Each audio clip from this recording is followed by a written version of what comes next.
Olá, eu sou Maristela Alves, aluna do curso Inovação e Gestão EAD. E esse vídeo é a apresentação do meu trabalho de conclusão de curso, que chama-se A Música como Opção Pedagógica para o Ensino de Inglês.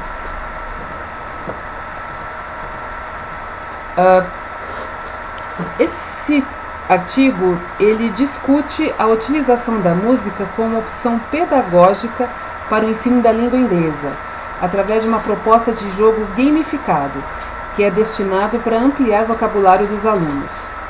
Como em todo artigo científico, é preciso definir um problema de pesquisa. E o problema que eu quis checar nessa apresentação é a viabilidade da construção de um projeto de gamificação utilizando música, nesse caso especificamente o rock and roll, e também avatares para o ensino da língua inglesa, proporcionando assim uma experiência de aprendizado prazerosa, duradoura e de grande impacto pessoal para o aluno. O objetivo do trabalho é apresentar a proposta de gamificação apoiada em teorias educacionais, principalmente o estado de flow e a distância transacional, e também testar sua viabilidade junto a professores de idiomas por meio de uma pesquisa qualitativa de análise de dados.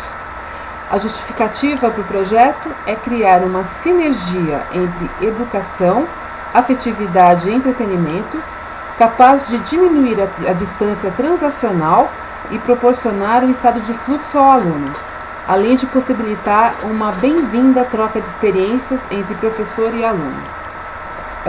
Vamos lá. O referencial teórico que eu usei nessa apresentação,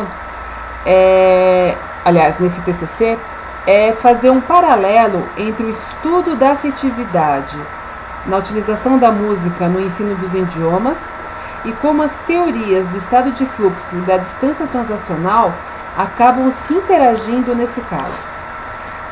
A teoria de aquisição de uma segunda língua é do Krashen, e o Krashen diz que ele se refere ao filtro afetivo, que é mais ou menos uma barreira que o aluno coloca entre ele mesmo e o estudo de uma segunda língua. Então, o Krashen dizia que quanto mais alto o fluxo afetivo, mais dificuldades o aluno tem em aprender uma segunda língua. Eu acredito que essa questão do filtro afetivo tem muitos princípios em comum com o estado de fluxo e a diminuição da distância transacional. E eu tento fazer a correlação entre essas teorias através do seguinte esquema. A afetividade, que é trazida pela música, né? Porque comprovadamente a música ela promove uma identificação afetiva no aluno, né? E muitos estudos comprovam que a utilização da música como elemento de aprendizado de uma segunda língua, ela é muito importante, porque ela diminui o tal filtro afetivo, né? Então, a afetividade trazida pela música, ela acaba inspirando uma busca pelo estado de flow e, consequentemente, a diminuição da distância transacional entre o aluno, a matéria que está sendo aprendida e o professor. Então, daí se pressupõe que games e música combinados potencializam o estudo do idioma. E é com base nessa, digamos assim, nessa premissa, é que eu acabei desenvolvendo essa ideia. Eu vou explicar um pouquinho melhor com esse esquema que eu mesma bolei e que mostra mais ou menos esse ciclo que eu estou querendo comprovar através desse artigo. O filtro afetivo, ele prejudica a aquisição de uma segunda língua, segundo Krashen, né? Como isso pode ser resolvido? Através da adoção da música e da afetividade que a música traz. Isso, portanto, diminui o filtro afetivo e diminui também a resistência do aluno em aprender um novo idioma. Sem o filtro afetivo, o aprendizado de uma língua estrangeira se torna prazeroso. E isso leva ao quê? Leva ao tal estado de flow, certo? Que é aquele estado onde o aluno fica totalmente imerso numa tarefa, que não é nem extremamente difícil, nem extremamente fácil para ele. Então o Flow ele acaba estimulando o aluno a aprender a língua. Além disso, além da música, você também usa games, ou no caso a gamificação. E o game, desde que bem aplicado e bem embolado, evidentemente, ele potencializa ainda mais o estado de flow. E aí, olha só, você diminui o filtro afetivo, aumenta o estado de flow, e com isso você pode concluir que games com música diminuem a tal distância transacional do humor, né, e aumentam o potencial de aprendizado de outro idioma. Então é esse o ciclo que me inspirou a bolar esse game, ou essa atividade gamificada. E qual foi o método que eu usei para construir esse game? Primeiro eu construí um framework para definir o projeto de gamificação. E isso é uma parte mais, digamos, teórica ou mais gerencial, vamos dizer assim, na qual você precisa, como em qualquer outro game, você precisa definir o seguinte.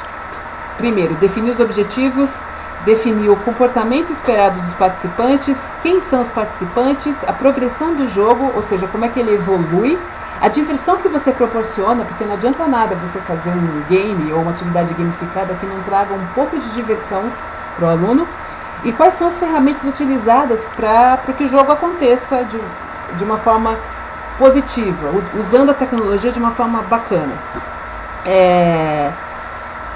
A preparação do jogo, né, que no caso específico são o uso de avatares que lembrem os ídolos do rock and roll e os contextos culturais, nas quais as músicas que vão ser utilizadas como lições, digamos assim, foram compostas. O uso de realidade aumentada para proporcionar diversão e engajamento independente da plataforma tecnológica utilizada, e os exercícios e vivências colaborativas envolvendo alunos e professores. Além disso, uma análise de dados com uma pesquisa qualitativa feita com professores de idiomas para identificar em seus depoimentos vivências que remetam ao uso afetivo da música e de games como alavancadores e estimuladores do aprendizado de um novo idioma. E qual foi o resultado? Ele foi bastante interessante porque os professores que eu contatei, eles foram recrutados através de uma pesquisa no Facebook, né? E eu consegui algumas amostras e a análise dessas respostas comprova que aquilo que eu mostrei, que é a diminuição do filtro afetivo, o aumento do estado de flow e a diminuição da distância transacional, no caso de uma aprendizagem de língua estrangeira, ela é muito positiva quando se usa games e música. Isso não me surpreendeu, porque eu mesma aprendi inglês usando música. Então, e isso eu também constatei que aconteceu com a grande maioria dos professores que foram entrevistados e que vocês vão ver no artigo. Então, a ideia que eu apresentei do game que combina rock and roll, porque tem a ver com a música, do tipo de música que eu gosto, digamos assim. E uma grande vantagem dessa ideia é que ela pode ser estendida para qualquer outro idioma e para qualquer outro ritmo, porque o interessante é você proporcionar a identificação do aluno com a música. E isso pode ser adaptado em qualquer circunstância. E eu percebi que essa identificação da música é uma coisa que é uma constante em todos os professores. E quando eu apresentei a ideia, eles foram bastante receptivos. E usar o rock and roll como elemento é uma coisa muito interessante para a grande maioria deles, ainda mais quando você fala você fala na língua inglesa, né, que tem um grande impacto cultural devido ao rock and roll. Portanto, essa pesquisa, que vai ser obviamente muito mais detalhada no artigo, ela mostra que essa tese de gamificação corrobora as teorias do Csikszentmihalyi, que é difícil falar esse nome, o Moore e o Gardner, e se constitui numa alternativa viável de instrumentalização de vocabulário no aprendizado de idiomas. E tem a ver também com as teorias do Crashing e o filtro afetivo, e como tudo isso combinado pode encontrar uma resposta efetiva na efetividade do aprendizado do inglês como uma segunda língua. Então, eu acredito que isso é uma coisa bastante interessante que eu pretendo mostrar no meu artigo. Obrigada e vamos lá!